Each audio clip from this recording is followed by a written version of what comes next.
There's about 2 to 3 fairy ports. Making a full circle around us this moment. Black and white light, full circle.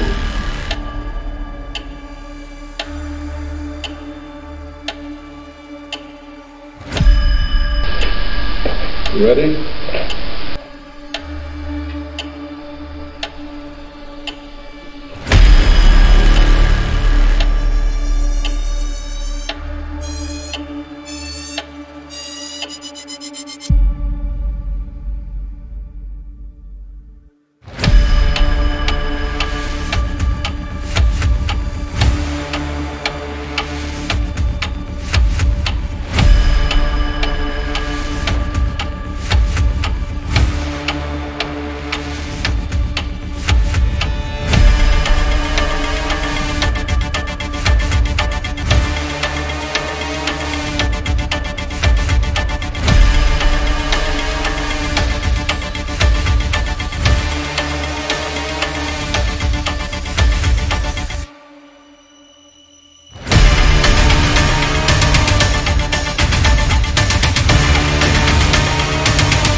Hello there, folks. My name is Anthony Kerrigan. I hope you can see me there. I hope we're coming live that you're seeing us there. My name is Anthony Kerrigan, and this is the GhostÉire Channel. We are talking all the way from Australia to Stephen Chong. How are you doing, Stephen? Hey, Anthony. Good morning, my time. Good evening, yours. It's great to be with you. Good morning there, Stephen there. I'd just like to say that Stephen will be talking about 3 subjects tonight. We're going to be talking to Stephen about near-death experience, also purgatory, and in the final subject, we're going to talk about the ethereal regions. We also, if you have any questions, feel free to put them forward on this post, on this live feed. You can also go to our website, www.GhostÉire, go to the contact page, and fill in the blanks on that page. You can also, if you have a private message, just put in brackets private message. Apart from also putting a question on this page, if you're associated with any paranormal team or tourist attraction, feel free to name the group or the organization, and we'll give a shout out to you as well. We're coming live through here, through Facebook, and also our website, www.GhostÉire.net. On the home page is the red button, the GhostÉire channel. Just click on that, it'll bring you to the live feed. You can watch past shows and see what is coming up on the future on that channel. We'll also have a competition, folks, and if you comment, you have a chance to go into our little competition where we have a chance to win prizes for the Halloween mega draw. 2 draws coming up towards Halloween. Hi, Jennifer. How you doing? How you doing there, Jennifer? So, Stephen, first of all, we're going to talk about the near-death experience. But apart from that, can you tell us? Were you spiritual before the accident? Anthony, I consider myself a very fortunate man. I've been brought up in a beautifully close knit family, and I've lost her very recently, but my mother was as close to an angelic being as if you um, want to name. And my aunties have always been that way inclined, very spiritually inclined. So, and in fact, one of my aunties was in her early years, I guess you'd call her a ghost chaser. They used to call on her to go and remove ghosts from from particular places. But but to answer your question, yes, I've always had that genetic, I don't know, a genetic bent towards a spiritual life. So very fortunate in that regard. Not religious, mind you. We've never been a religious man, or it's not been a part of our family makeup. But spiritualism, yes, absolutely. Okay, we've got a few shout outs before we start going on to the first topic. So Bridget Burke. Hi Bridget, how you doing, sis, from Seekers of the Afterlife? Hi to you both. How you doing, Bridget? Eugene from Afterlife Paranormal. Hello, Anthony and crew. This is Stephen there. Thank you for tuning in, Eugene there. So we're going to touch upon your near-death experience there, Stephen. So can you tell us what happened on that day when you had your near-death? Yeah. Well, as you do when you get in your 60s and you still think you're bulletproof, you get up. And where we live here, we're in tropical rainforest and we're very remote, so we've got no near neighbours. And I was up this particular morning cleaning out the gutters, as you do, and and the ladder slipped. And the ladder's gone through. We've got the plate windows behind. It's gone through all of those, and there's glass everywhere. And I've fallen about 5 meters, 5 or 6 meters, and I've hit the ground in a screaming heap. Yeah. And I couldn't feel anything below my neck. Right. And I remember thinking distinctly, Stephen, you are in a deal of trouble here. But fortune, the gods were to favour, because it was a particular morning, a Saturday morning, when my wife was here. Okay. And thank God she was, because normally she's out doing things. But she happened to be here this particular morning, and she heard me screaming. Got the ambulance there and so forth. But I've got to tell you, Anthony, what happened. The revelations that occurred did not occur at that time. It wasn't an experience where at that time I drifted off, like I guess whatever a normal NDE is. Yeah. You drift off and see things in the universal context. The revelations for me occurred during my period of rehabilitation. Now, I'm good for nothing for 3 months. I've been in hospital, and now I'm home, and I'm on a couch, and I can barely get up to walk. Okay. And how it occurred was I had this. It was like a hamster wheel in my head. I had this the title of this book going through my head. Now, the Afterlife, a Journey Too, and I knew what it was. But just by way of background, I've written books. I mean, that's what I've done in the past 10 or 15 years. I've written 5 books and screenplays and God knows what else. But I'd hung up my pen. I was done. Prior to the accident, I'd said, I'm ready for planting vegetables in the garden. I'm done. Okay. But I'm on the, I'm sort of lying on this couch, and this title's going through my head. Okay. And it was a bit like Peter denying the Christ. I said, no, leave. I knew what it was. I knew it was the universe trying to tell me something. And no, go away, leave me alone. But eventually I've rescinded. Okay, I'm in. Whatever it is, you want me to write to to the universe, I will write. But the afterlife, what do I know? Yeah, I know nothing. Okay. And it's interesting because after I'd made that, and it was a choice, to buy in, and I said, okay, I'll write. And I sat down as soon as I sat down at the PC, and remember, I had nothing. I had no storyboard, no character, nothing. Just a blank head. Okay. Yeah. And I've got to tell you, Anthony, it was like, it's like tuning in to a radio dial. Right. Yes.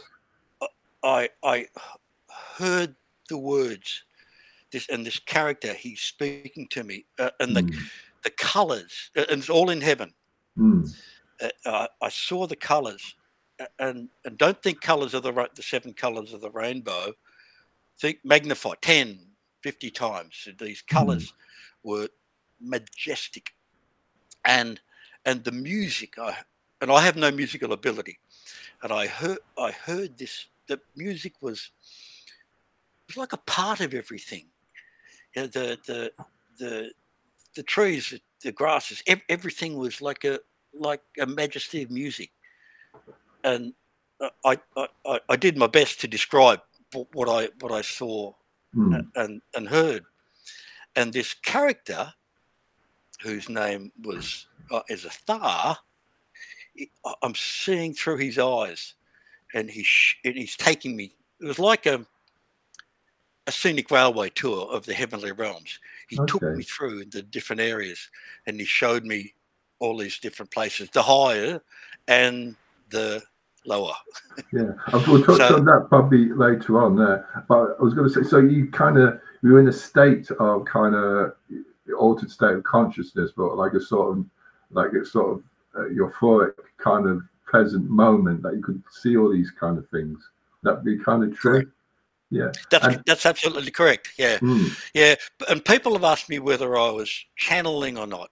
And look, honestly, I really don't know. So the best I can, but every time I sat, and I had no idea. Like I'd only last maybe a couple of hours at max in this, because I'd get tired, and then I'd have to stop. But when I repeated the next day or whenever, I'd come back in, and I never knew where it was going. I had no idea where I was being taken, but every time, without fail, it would just be there. I'd sit in front of the PC and go, okay, and I would tune out of the universe. Nothing that beeped and buzzed at me, turned off, phones and rubbish like that. And I was totally focused. So it was like having a cone of silence over your head.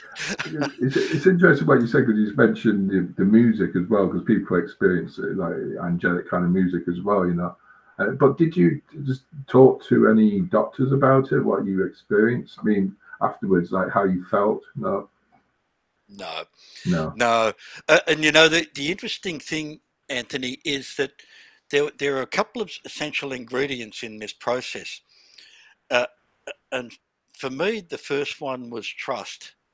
I trusted implicitly that whatever was coming would be there, and I trusted that there was no benevolence. There was no, that was not a bad spirit. I just knew it was a loving spirit that was, and I was telling me something, and I was doing my best to dictate. So, and like I say, the things that I wrote about, I couldn't, even if I was on drugs, I couldn't make up, and I've never taken a drug in my life. But so I was just doing my best to describe what I saw and heard, and hopefully, I've done my best to in that descriptor. Yeah, it's interesting, because there is people that have near-death experiences, and they have had negative feelings with them, and seen disasters and seen feeling pain and all that kind of stuff. Would you have an explanation for that, or any sort of idea why that can happen? Yes, well, it's a very good question. I was taken to, and we could talk about it later. I Mm, called it the nether regions, and it mm, was quite frankly a horrible, yeah. horrible place. Um, but in the time I was, in tune with this spirit guide, I was, like I said before, I just knew that there was no malice there. Mm, Uh, and I think it's got something to do with the law of attraction. So if you're holding, negativity and anger and stuff in your heart, mm, that's what you're going to attract. mm, But in my case, I was completely open. I felt very, very safe in this download process, which, mind you, only took about 3 weeks. yeah. Um, I was disciplined in the writing process, uh, and every time I sat, I just knew that I was safe, and whatever was coming through was meant to be. And as I mentioned about feeling negativity, like you were able to sort of travel further afield with your feelings there after the accident, like as you said, months after being this reaction, this near-death experience. So, did you say it came gradually? Did it, or like it sort of the awareness came afterwards? It wasn't exactly at the moment. It was like afterwards, wasn't it? Yes, yes. So Mm, the awareness came through, and the like I said before, it was a choice. See, mm, the my understanding from these NDEs and STs, whatever we want to call them, is they do two things. mm, They offer, by choice, a redirection. So, Stephen, you could stay retired and go and plant your tomatoes in the garden, and that's okay. mm, But uh, we have a higher purpose for you. mm, There's more for you to do, yes. but you can choose. Stay doing what you're doing. The universe, still love you, and that's okay. But there is a higher purpose for you if you so choose. Mm. And that was the point of choice for me. And I was going to say that as well, that as we take into a different like some people stay, like you hear about people on hospital beds and they just go hover across above themselves there, you didn't feel any of that then. No, no, I did Mm, not. No. And Anthony, mm, subsequent to all of this, and it's been 4 years since the accident, mm, I've and done much more research now, uh, subsequent to all of this learning. okay. But I've often wondered why this gift, and I call it an absolute gift, Mm, was given to me in such a form, in this story form. Because remember, I'm this character who through whose eyes I'm seeing. I'm feeling what he's feeling. I'm hearing what he's hearing, and doing my best to dictate. But I've often wondered why in this form? Why not? Why didn't I drift off to the universe and see mm, all these colours after I'd fallen? I'm on the ground, yeah. and my understanding now is that when we read a book of this nature in such a form that it's been given, see, for me the experience was very uh, subjective. It happened to me. I've fallen and hit the ground. But from another person's point of view, it's very objective. They look at Stephen and go, "Oh, yes, that's interesting. That happened to you. Oh, okay, that's good or bad or whatever." But the real gift of this experience is that people can read about heaven Mm, and kind of experience it for themselves, if you know what I mean. You can read this story and read it literally mm, and go, oh yeah, that's kind of cool. Yeah, that's good. That's bad. I don't like. But you can read it then to a different level. You can read it through the allegories, but even deeper than that, you can read it into a metaphysical level where you read it and the universal truths are highlighted. Yeah, and we talk about that later, the laws of heaven and earth. But then even deeper than that, you can read a story of this nature and have a mystical experience. And you can read it and go, oh man, I got that. Yeah. That's me. Yeah. And it resonates and that's the key. That's the great gift, I believe, for the benefit of those that are reading it. It unlocks that mystical experience within, and therein lies, in a whole different universe for that so that experience for the reader becomes totally subjective. It's their experience, and that's why I believe I was given the story in this form. Yeah, it's great that you put it into words there, and people that can read it there, because as you said, people might experience stuff like that as well, and a lot of people generally, I don't know, many people experience near-death experiences or out-of-body experiences there. And the Dalai Lama says that this method of this out-of-body experience can be experienced as well through meditation there. And have you since this, like, you were able to focus on what you were doing and do this kind of book, do you reckon your kind of relaxed demeanor or kind of meditative state has got better since this, or yeah? Oh yes, Anthony. Yeah, absolutely. I've got to tell you, and thank God, because I'm getting old now. That it's, but it's the learnings from just purely this person's point of view. It's changed the way I view the world. It's changed the way I view other people. It has had an impact. It has an impact on those that I love, my family, my kids, all that. And I've got to tell you, two particular experiences subsequent to learning about the afterlife. One, I now have no fear of the passing. When it's my turn, I will go happily because I know what's coming. I know what's there. Yeah. So and that, well, hopefully that's not tomorrow. No, we don't want that. No.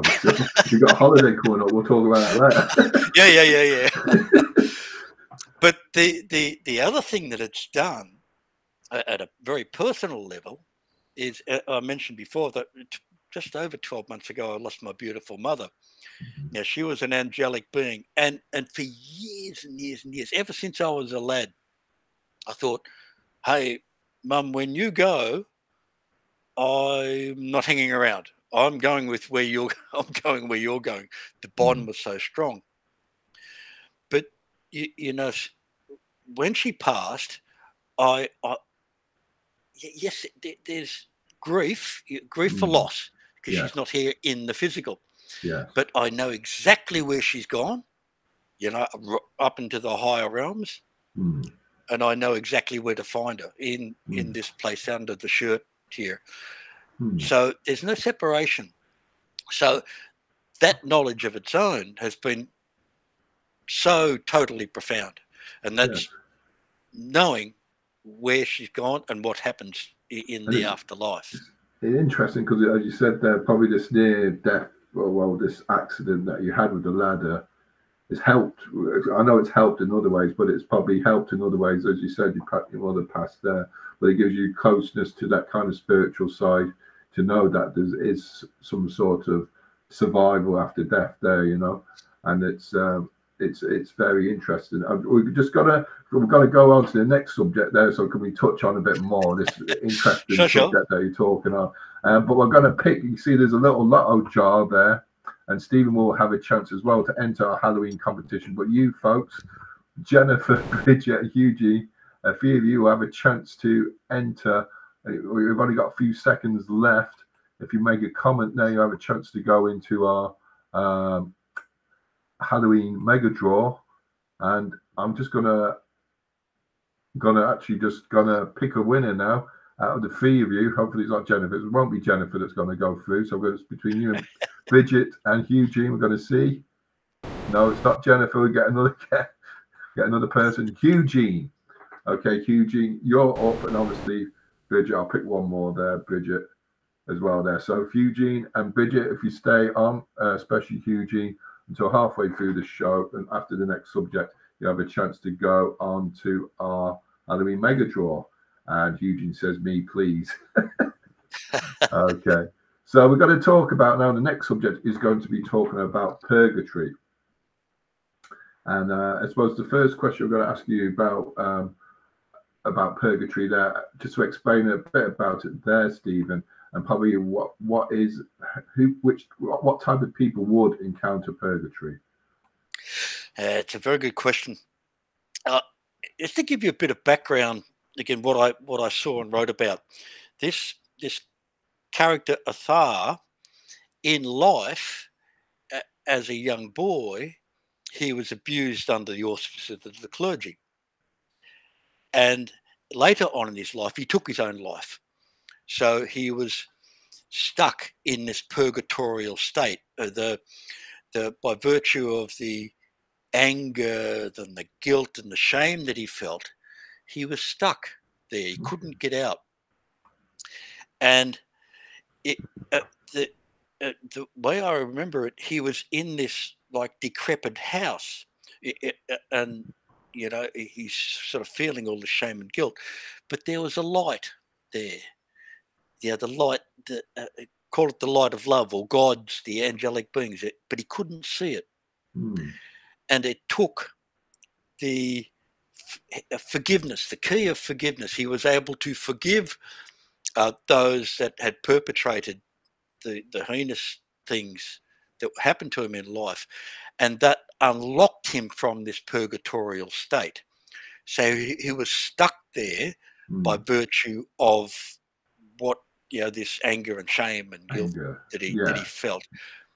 But forgiveness of himself and others enabled him to be released into the heavenly realms.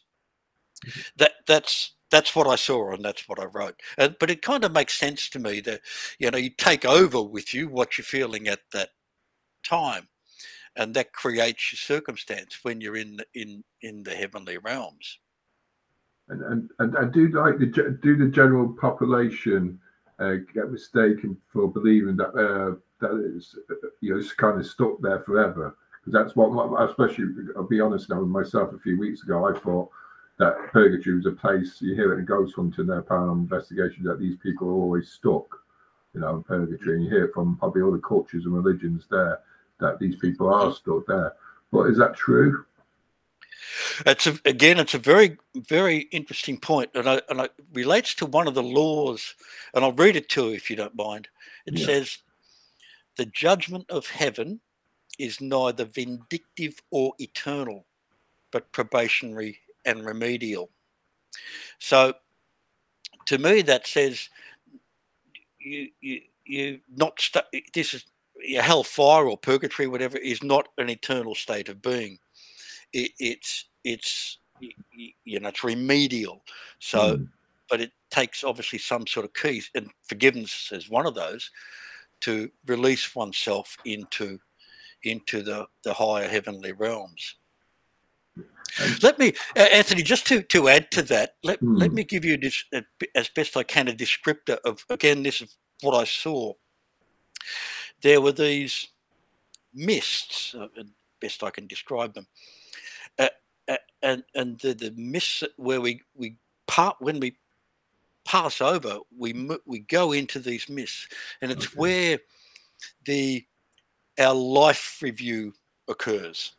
So, we've all heard about, our life flashing before our eyes, but that's where this happens. And what I saw, and I'm standing as an observer watching these souls exit these mists. And they're dressed in robes of again, the colours were, like I mentioned before, I think 10 times the colours of the rainbow. But some souls are dressed in like gold and white, beautiful flashing colours, and they moved up to particular areas.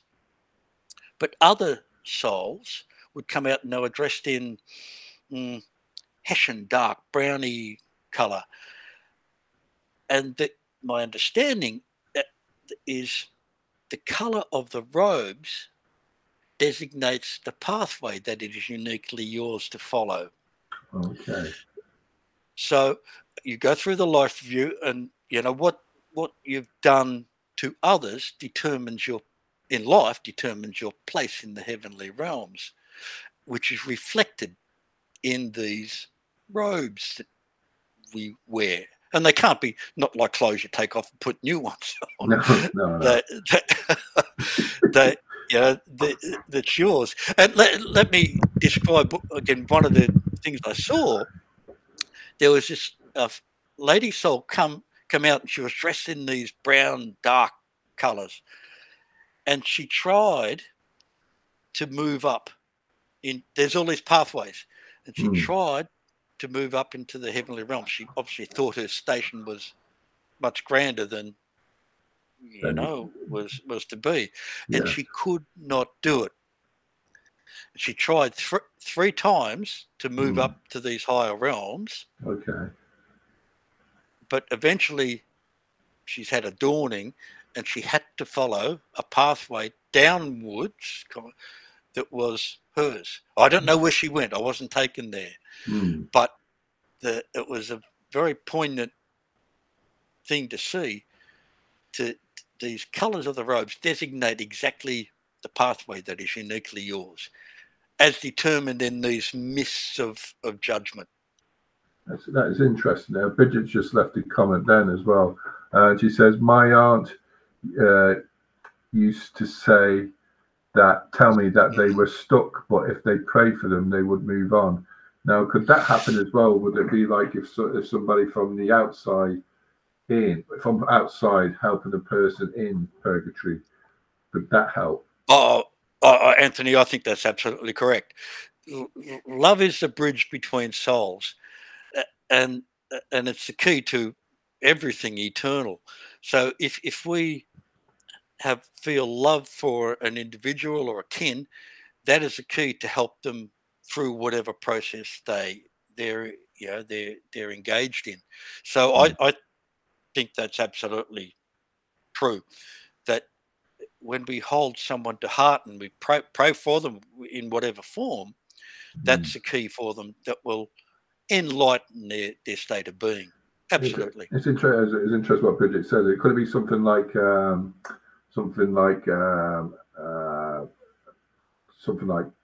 something not really bad, but something like a person's personality is something like they want forgiveness, and if say somebody prays for them or actually says that, prays for them and says, I forgive you there, that's one method, instead of that person being stuck there, doesn't know. Did they obliviously go to these different realms like that if somebody did pray for them in that way? Pardon me.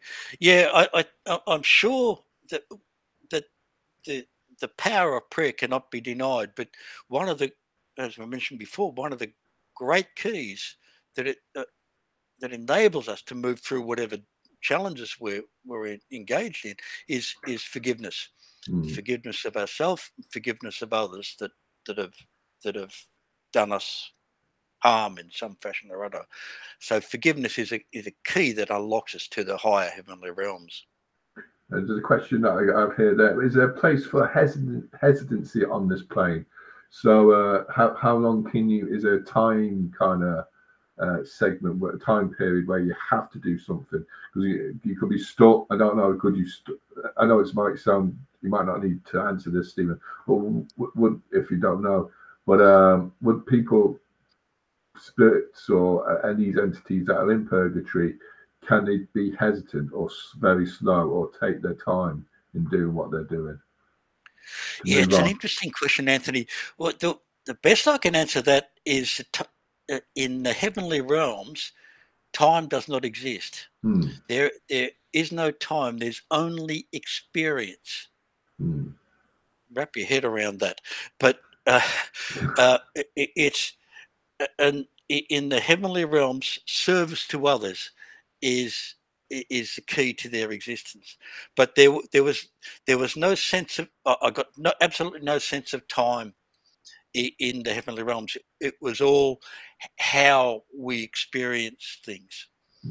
So there was no, I did not see, there was no sort of night and day or any of that sort of, earthly rotation thing.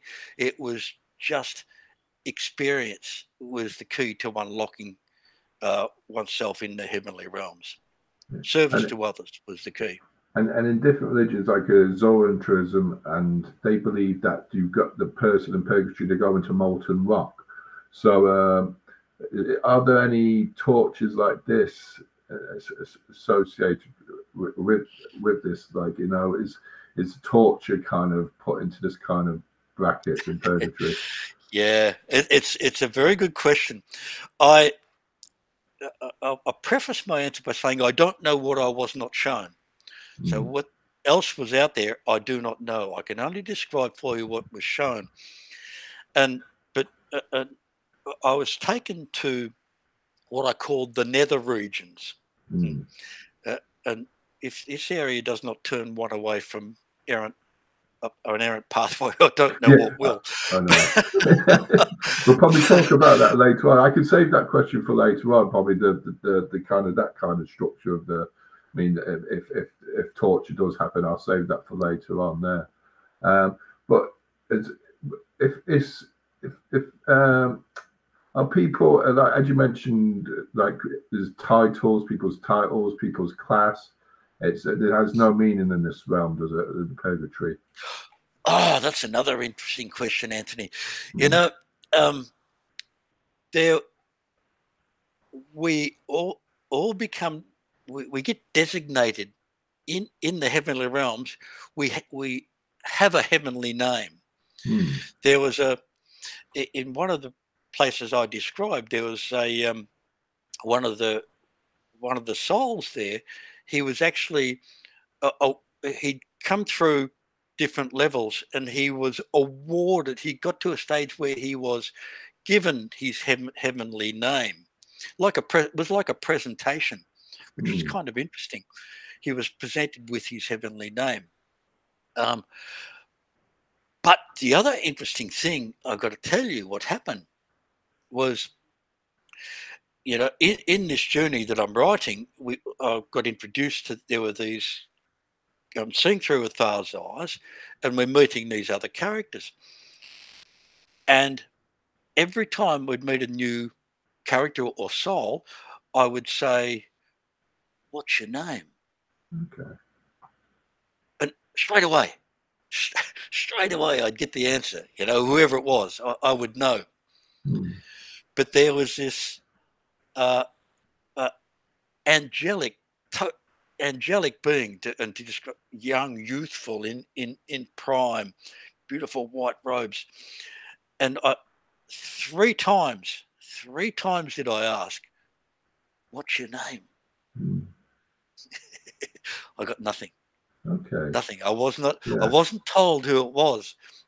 So in the book, I just I called him the Master, because I wasn't given his name, but he was like, who would you call him? Not a leader, but a figurehead, a godhead of one of the higher heavenly realms. But I was taken up to his residence, which was something to behold again. But I was never told his name, so I don't know. With Jesus, Buddha, I don't know. I don't know, because I wasn't told.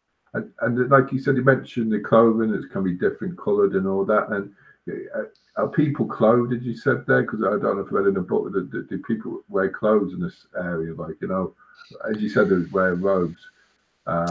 Yes. Yes. If you can imagine, what I saw were like the neck high, like these sort of this shirt here, and full flowing robes, but Mm, but they were like flashes of color, all different types of color. But what I and you couldn't, like as I said before, couldn't take them off and change them like you do a shirt.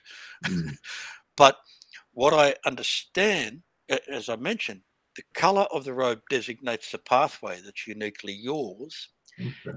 and other souls are able to see, look at the robes, and know exactly what you need in service, in love, Okay. so they can help you. Right. And I was going to say that as well. As like ghost hunters, paranormal investigators, they say that there's levels of spirits, like the spirits that they talk to here on Earth in the form of kind of purgatory as well. Like, would that be right as well? That people, that when ghost hunters go out and they believe they're communicating with spirits, do you reckon it's these spirits are in purgatory, or do you reckon these are kind of demonic, or some other kind of entities or beings, or Yeah, nothing it's a at very good all? question. Yeah, no, I hear you, and with your expertise, you probably know a lot more than I do. But I'm pretty sure that the these earthbound spirits are earthbound by fear. Hmm. They're afraid that, one, they don't see the light. So when they're stuck in this purgatorial state, this ghostly realm, they are unable to see the light that is there waiting for them because they're afraid. Hmm. My auntie told me when she used to do this ghost hunting thing, she never had fears, but she would say, when she after she saw this spectre, this phantom, look to the light, go towards the light, because that light is the light of love, the light of God that's shining, waiting for them. Hmm. But they're stuck there because of the fear of what's awaiting them on the other side, Hmm. by virtue of mm, maybe some of the things they've done in life, Yeah. that they're afraid to move on to the heavenly realms. I'll come to your question there, your comment there, Eugene. But first of all, there, Stephen, as you said there, I suppose it's a hard thing. I suppose when you over-evaluate yourself, there, that's probably why I'd probably be the same myself. There, I'd be over-evaluating myself. Right, I've not gone now. I've got to look back and see what I've been doing these past few years. There, where am I going to go? I don't know. I don't know. But do you reckon that it could be a possibility that some people, spirits, souls, they don't know if they've been right when something that they've done actually is, everyone does it, or simple, like, but do you reckon that it can be too many spirits overthinking, or got their consciousness is overthinking?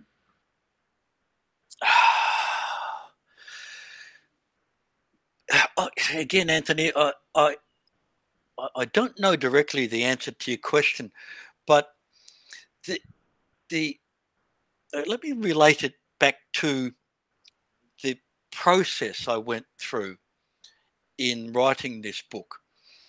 Because when I, as I mentioned, when I sat to write, I had no idea.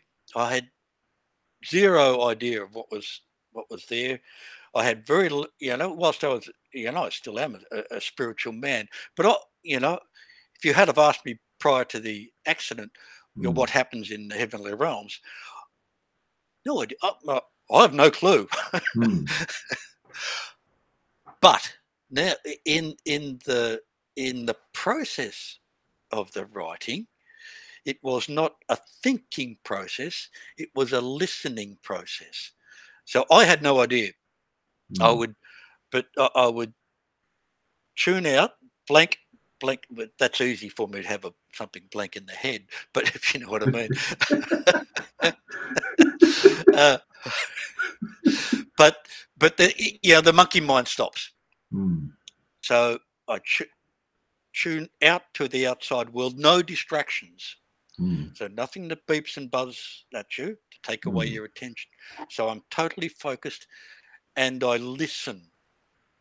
and that's when you open. Like I would always ask what I call a constructive question.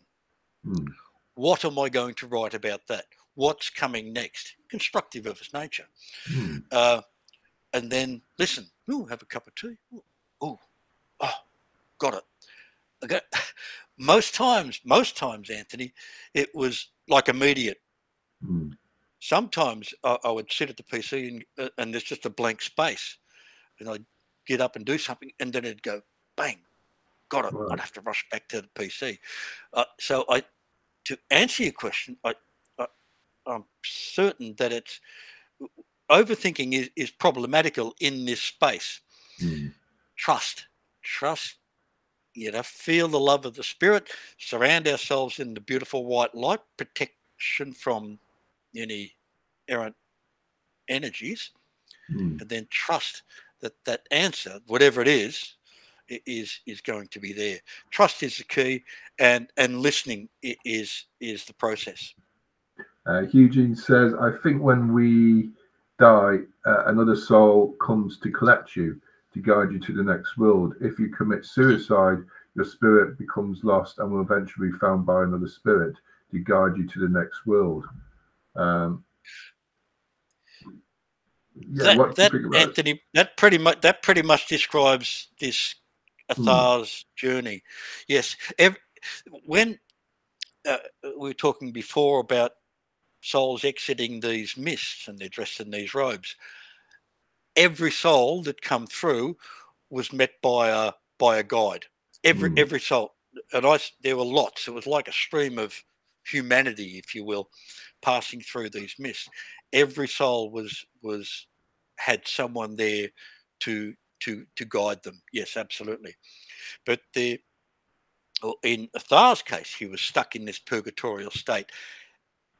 But the light was there. But he couldn't see it.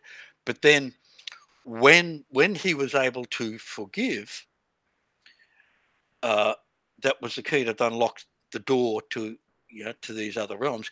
And then came along I can describe them as there were two of them. There were two seraphim, angelic beings that come along and said basically, come with me, we're off.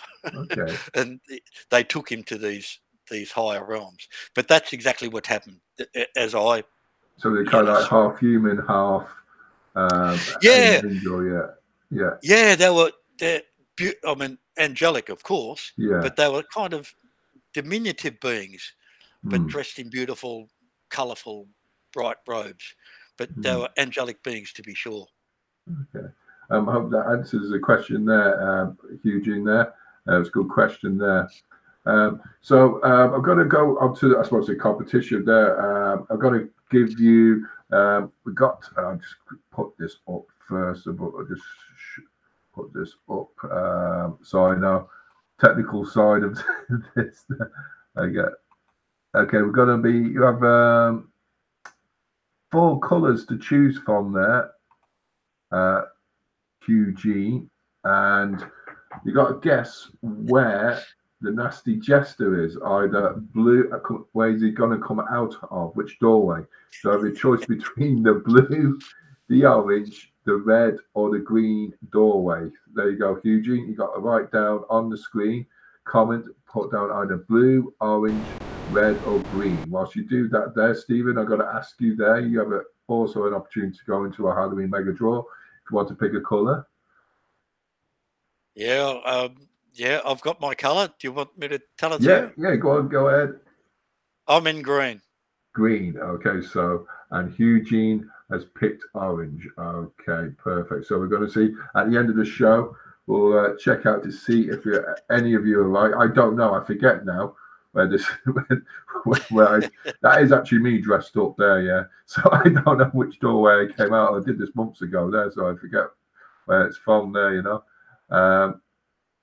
But yeah, so yeah, if you have any more questions, folks, please put them forward. Even any comments or any experiences yourself there. So the final subject, which is very good, there we're going to be talking about the ethereal regions there. And Stephen, can you tell us? We're going to talk about the first one, which is going to be the healing arena. Can you describe yeah. Oh my goodness.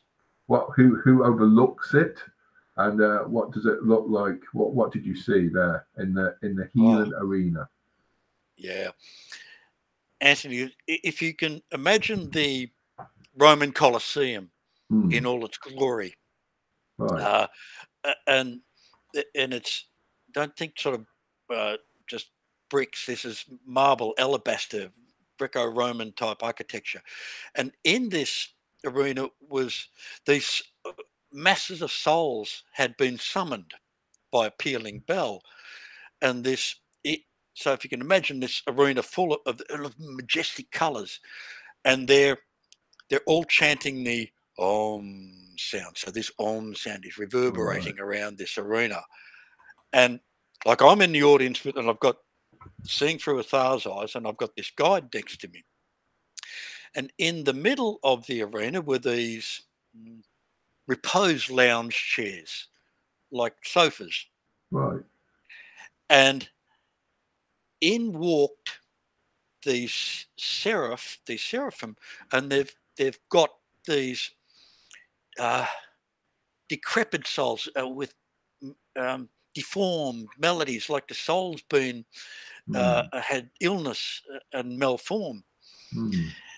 And each seraph led their charge onto each lounge chair, and the lounge chair kind of enfolded them like a warm blanket.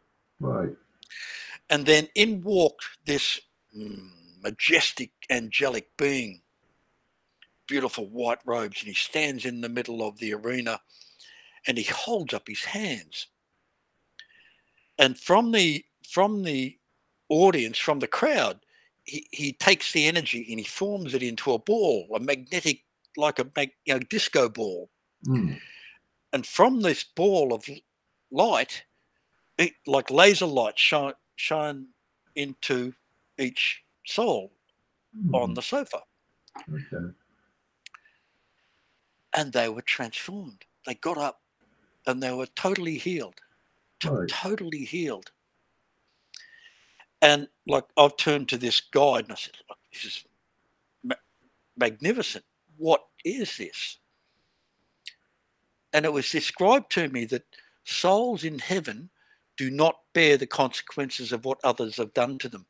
So sins in heaven imposed by others are not those that are borne by the self. Okay. So if I do bad things to you to cause you harm, a deformity of spirit, you are relieved of those burdens. Okay. They're taken away.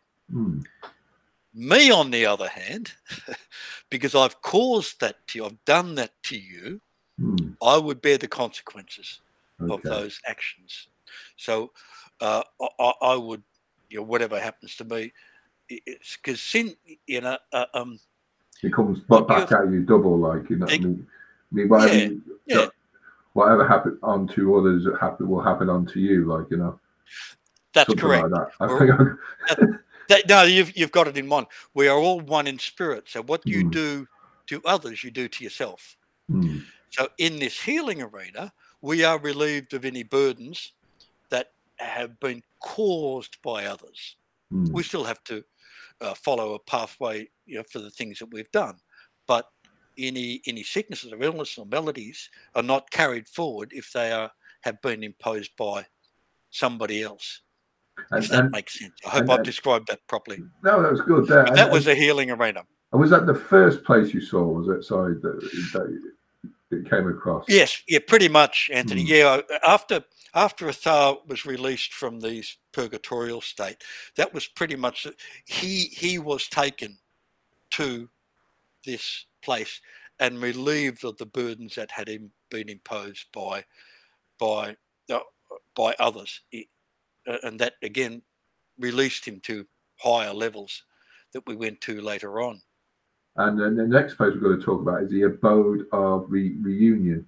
And what did you see in that? Is this, in my terms, is it something where we meet up with loved ones or friends? Correct. Yes. Okay. Let me give you the picture here. With a guide, I'm standing on a hilltop looking down on a dale, grassy dale, trees and things, and there's all these masses of people, souls there. And to one side were the mists, these heavy mists. And some of the souls in this area had silver cords running over, not through, over the mists. Over it, okay. So they haven't gone they've not gone through, but they come over these mists. Oh, yeah. And they're in communion with other souls there. And what I understand is when we're asleep, we are able to transit across to this area and meet up with loving kin, spirits that are there to help us to solve dilemmas or problems that we have, in life. Yeah. And then, of course, when we awaken, the spirit sort of, what I saw was a flash. They would go back into their body with after having spoken to this, whether it was a loving kin or a spirit guide or whatever it was, but somebody was there to help them and guide them on their way. So it's like a cord, like people experience this kind of thing then as well when they have out of body experiences. When people dream of other people that are living, could that be the same thing as well, that they're actually meeting in another realm, that kind of way? Yes, and it's very interesting, Anthony, because it was like, sometimes if we go to bed with an issue or a problem, and sometimes in the middle of the night we wake up and go, "Oh, I've got it. That's the answer." Yeah. And if we're smart enough, we write it down. Yeah, that's the thing that I wanted to make sure that I wrote down. Make sure I've got pens. That's what I'm. Yeah. So, and the other thing which I think is important with that is the difference between having a dream, which is kind of the psychobabble, and receiving a dream. I'm sure there's a distinction between the two. That we're given this gift, so we've gone to bed, we're open, and I think the other key to it is that we open the channel, that love. So you feel, say, your love for a past relative or whoever, you feel that love, and that's the connection. So love is the key, love is the bond, and that opens a channel. So we go to bed and say, "Hey, Mum, what do I do with this? My goodness." That's love talking. Yeah. So we stay open to that message that we will receive. That was the abode of reunion. And as as you mentioned, it got the band, the cord, it goes over, is it? You said, is it come over the. Yeah. So again, my understanding is this silver cord, connects our soul to our physical form, our physical body. But in sleep, our soul is able to transit across to this area and meet up with these other kin that are there. Okay, that's what I saw. We're going to touch on the other areas as well. So, I just put the statement forward there. PJ, how you doing, PJ? Fantastic show, Anthony and crew, loving it. I do believe souls gravitate to people and kin souls and those whom are open to spirit and souls, and welcome them to come forward. Oh, I think that's absolutely correct. Yeah. Absolutely. Love is the key. Everywhere, or nowhere was there an absence of love, Anthony, wherever I went. Even in the nether areas, the more challenging areas, there was never an absence of the divine. Never once did I see that. There was no an abandonment of souls. They were in purgatory. There were these nether areas, but there was never an absence of divine presence. And that's interesting, because we'll talk about that when we're going to talk about the last subject. It must be, because we're going to talk about the school for children. And I suppose it is a kind of comfort to know that children have a place there in the afterlife. Is it easier for these souls to move forward because of their innocence? No. Oh, yeah, Anthony. You know, even now when I think of this area, I get chills. Yeah, cool. No, in a good way. In a good way. In a good way. Yeah. And again, the picture, a building, Greco-Roman marble alabaster building of magnificence.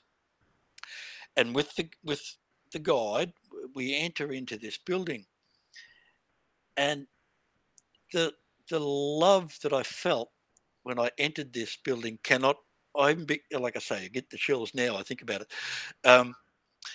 So we entered this building, and in there were these angelic beings, and the robes were like blue, lots of blue in them. Don't ask me why, but that's what I saw.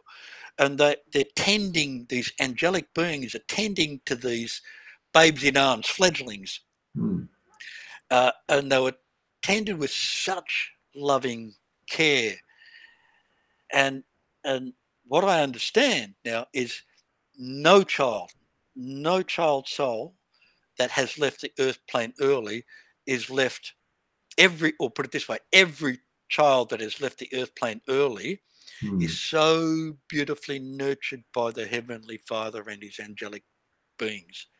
No child is left untended, and they are all, even if the bond between the parent and the child is fractious, not quite well formed, every child is brought to the prime of their spiritual well-being in this, called it school. It's probably got a better name than I've called it, but the school for children. No child was left untended. Every child was brought to the prime of their spiritual well-being in this place. Now, God forbid that for those people that have lost, a child early, it would be horrendous. But to know that child is so beautifully nurtured by the Heavenly Father and the angelic hosts is a boon of comfort. True. Just a few comments there. Eugene says, I believe we all meet together in the next life. My best friend died a few years ago. I dreamt him twice. Once he asked, was I okay? The second time, he warned me about a car accident, which I had a couple of days later. I was ready for the crash, and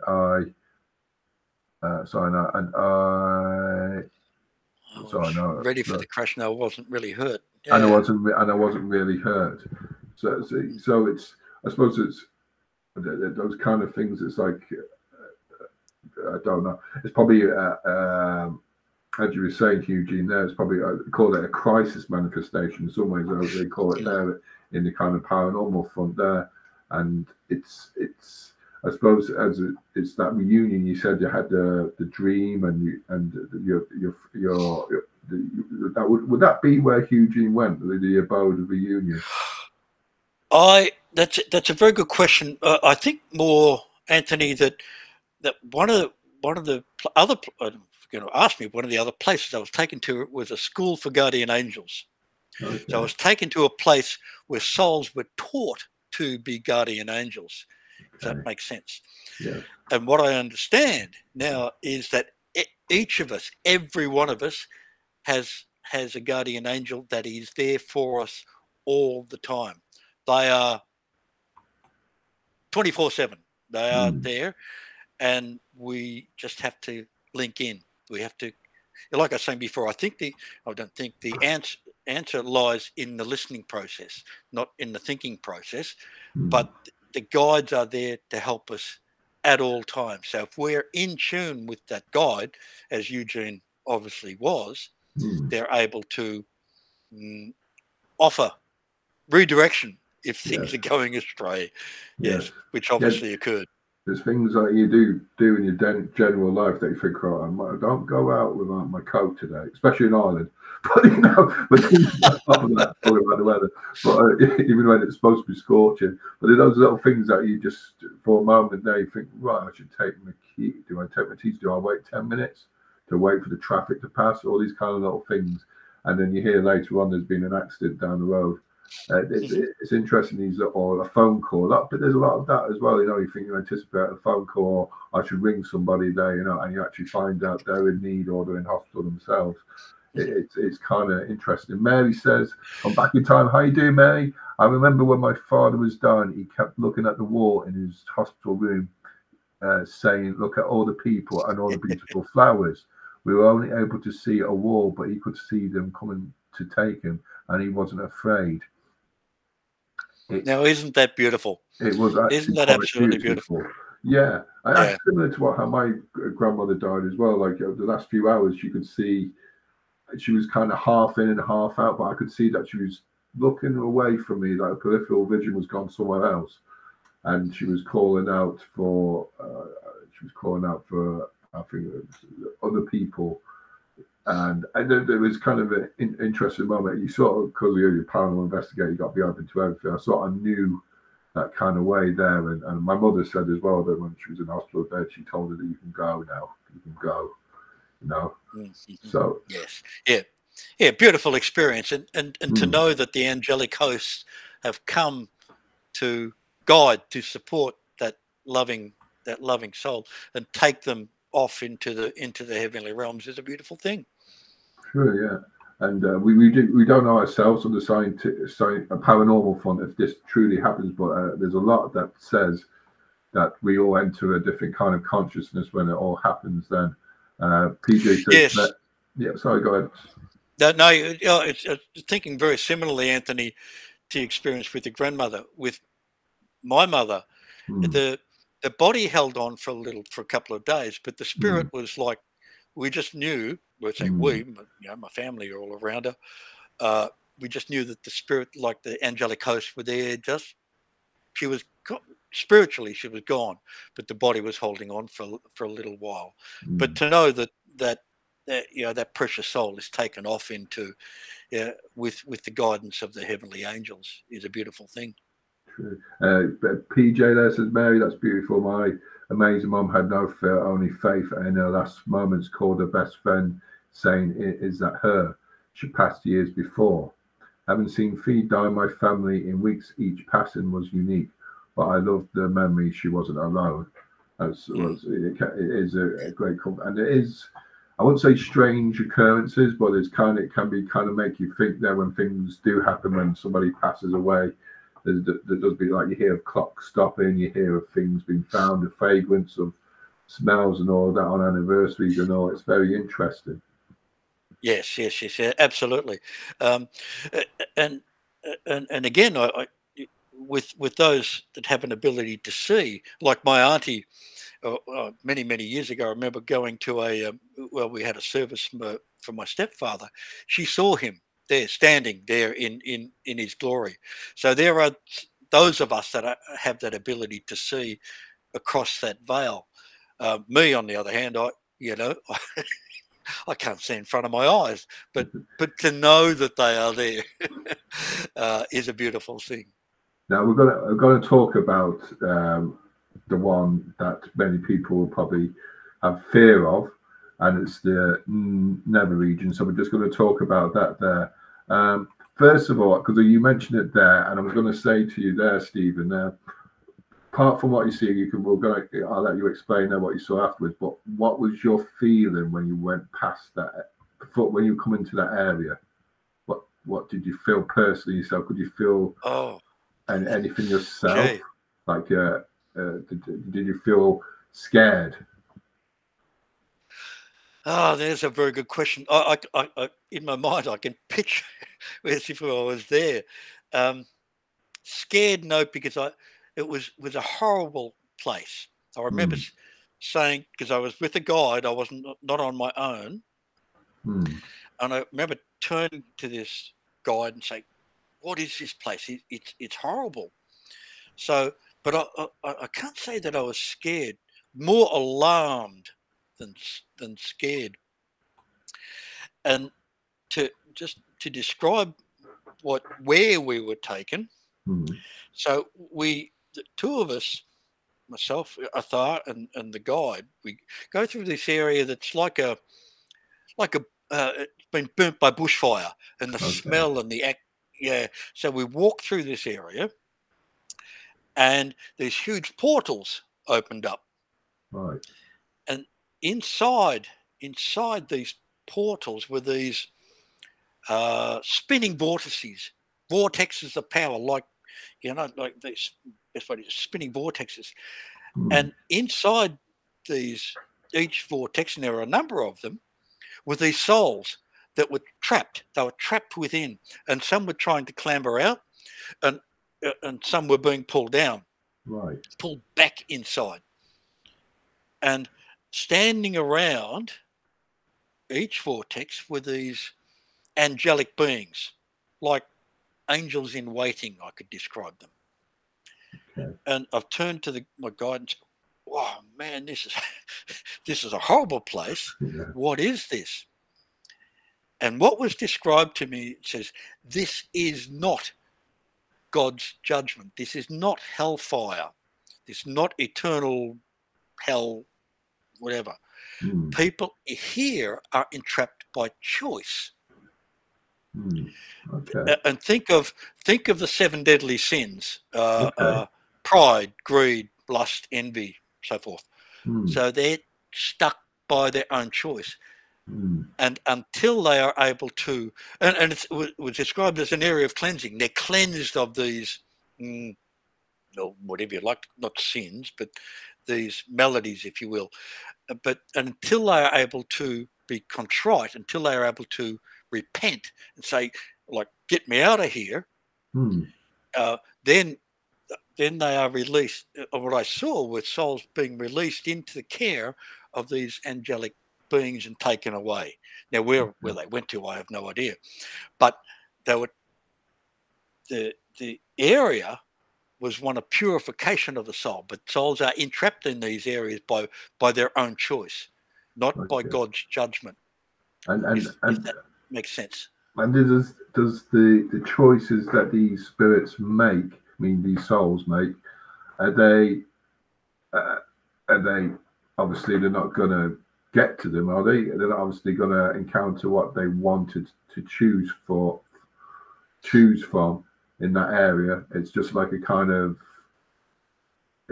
it's kind of like I was trying to say, it's like a little trick, just to see if they trick. Would you say it that way? Or? Yeah, something. I think that's right, Anthony. Something like that. In my case, like I mentioned before, in seeing this and doing my best to describe it, let's say it would turn me away from errant choice. Absolutely. To know that, man, if I do this, I'm going to get stuck in there. I ain't going there.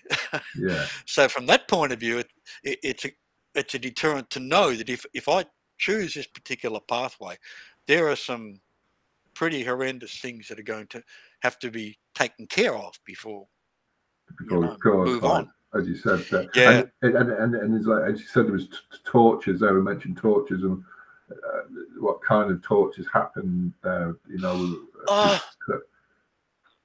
Let me give you a descriptor. I'm giving away a bit of the book here. I'm sorry. That's okay. That's all right. It's all good, man.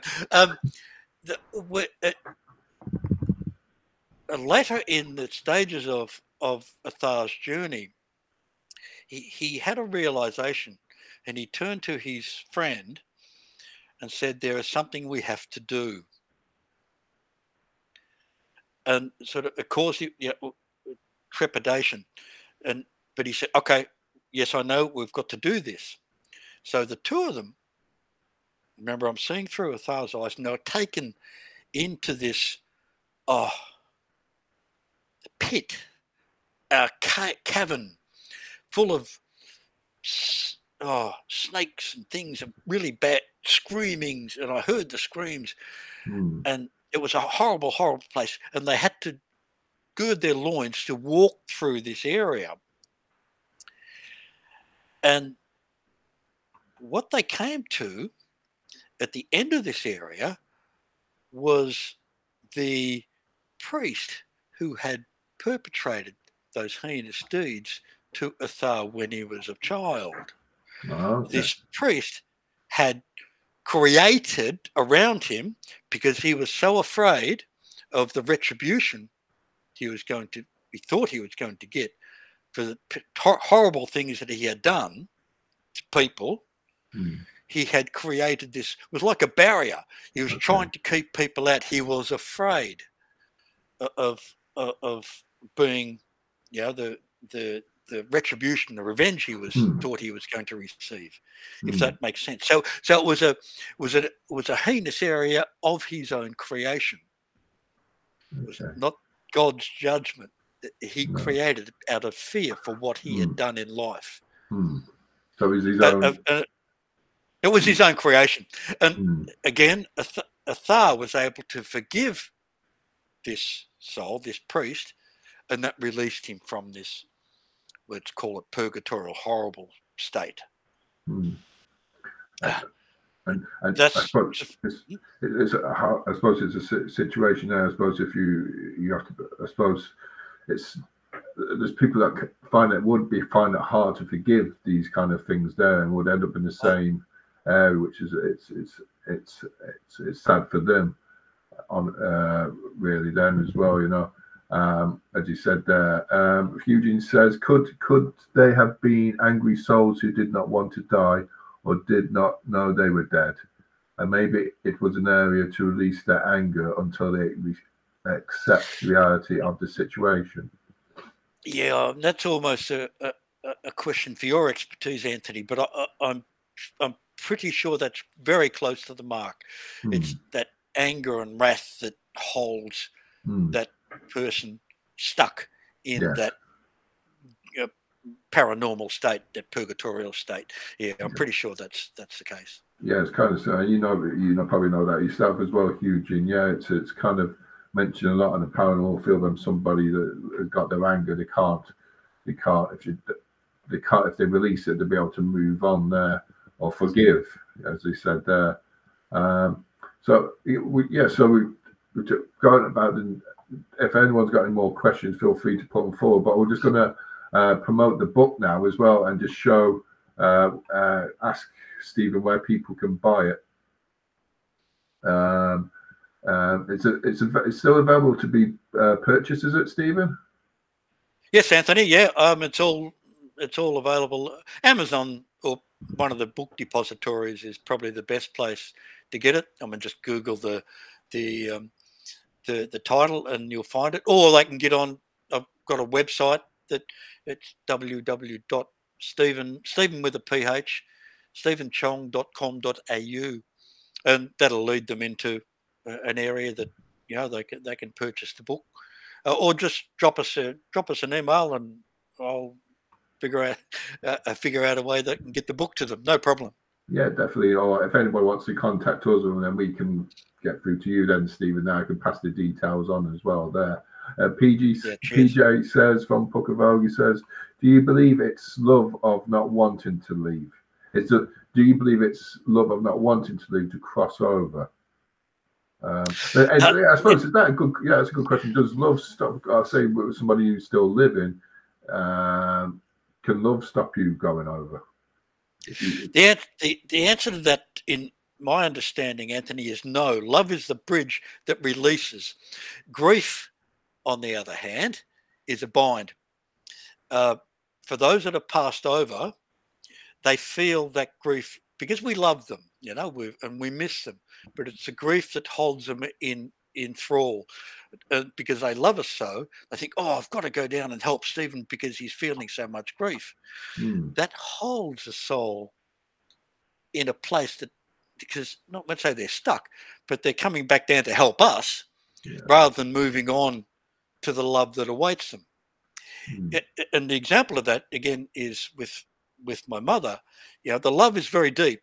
The love is the bridge. So I say, I'm okay. We're good. I know you're there. It's okay. I'll call on you if I need you. but off you go. You've got things to do, Yeah. you know. So I don't hold her in grief. I hold her in love. I'm sure there's a big difference there. Yeah, I know. I mentioned it to. So I know time. I mentioned it to a friend there recently about time that had recently lost a loved one there. It says time can be hard. It can take us away, but then it makes us move on then as well, you know, and it makes us help towards that spirit then to move on as well, you know. Correct. Bridget says we'll be reading your book for sure. Oh, thank you, Bridget. No worries. I love people's feedback, you know. So if anybody who purchases and reads, I love to hear what their thoughts of how the book's impacted them, because ultimately, you know, my job now is to talk to really nice people on podcasts, but for people to read the book here? And then I'm not nice.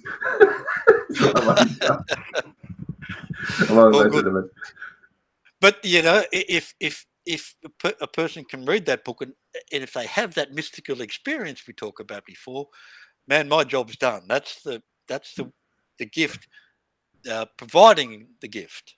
True, and it's like people might experience what you've experienced there, and hearing the noises and what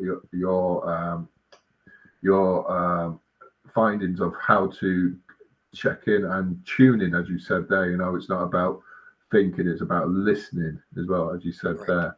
Anthony, you said you're one of the best. Well, I don't know if he's laughing out literally.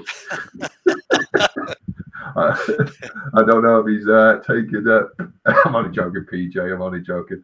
So before the end of the show, Steve, I'm going to ask you what's coming up in the future. But first, we've got the little mat of the competition. So we asked, we've got the nasty jester here, and we're going to see which doorway is going to come out of. So Stephen, you picked green, which is at the bottom right, and Eugene, you picked orange. So let's see, were you both right? Well, I think only one of you can be right. So let's see.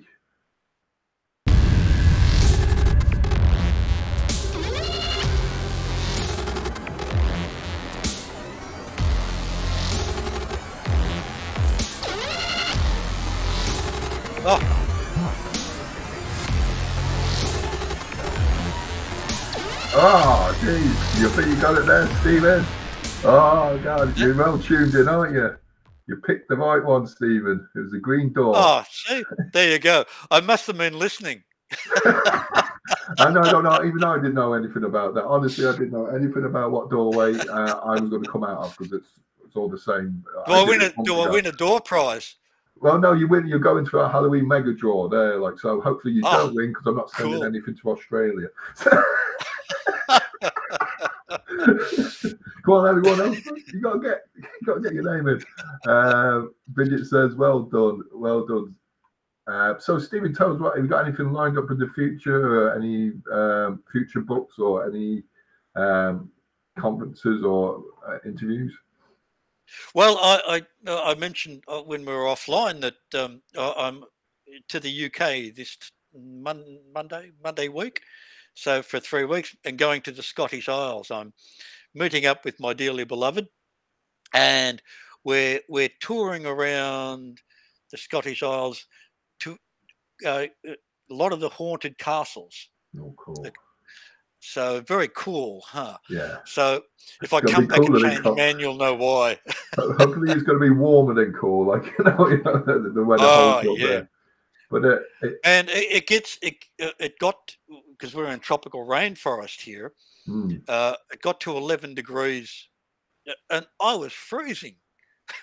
I know that's cold. That's like the temperature here. It's like cold. Whereabouts in Australia are you there, Stephen? Sorry, we're tropical North Queensland, so the northeastern Cape, not quite at the Cape, but right up in the tropics. Yeah, and normally, you know, it's either wet or it's dry, but this time of year, you know, it's during the day it's 25 degrees, but it's quite cool. Yeah, it's one place. So I've got a jumper on in the tropics. I've got a t-shirt on. I'm same temperature as you feel. It's the sun. I've noticed now if I ever do, sorry, we're very turn the subject. I noticed that whenever I want to get a photo taken when it's winter time, is I just put my head down for half an hour, let the bud run through, and then put my head up and got colour. Very interesting. Bridget says Edinburgh is beautiful. If you go there, the castle is beautiful. Yeah, Edinburgh Castle, amazing. The amount of times it's been attacked and it's still survived today. It's many battles there. Yeah. We've done that. We did because we were there because my wife goes back to visit her kin every year or so, and we did Edinburgh Castle. We're going to Dumfries to start with, Isle of Argyll and Boot. Excuse my pronunciation. Argyll, yeah. Argyll and Bute. Isle of Bute. Skye. Isle of Skye. Yeah. Somewhere. Yeah. So. So it'll all be very interesting. So I'll see if I can take some photos and capture a ghost or two. How's that? Yeah, definitely there. We'll put them up on our site first there, and then I'll try and debunk them. I'll be joking, make sure. Eugene says make sure investigate Edinburgh vaults. Yeah, they're interested. They're right in Edinburgh. Oh, okay. Cool.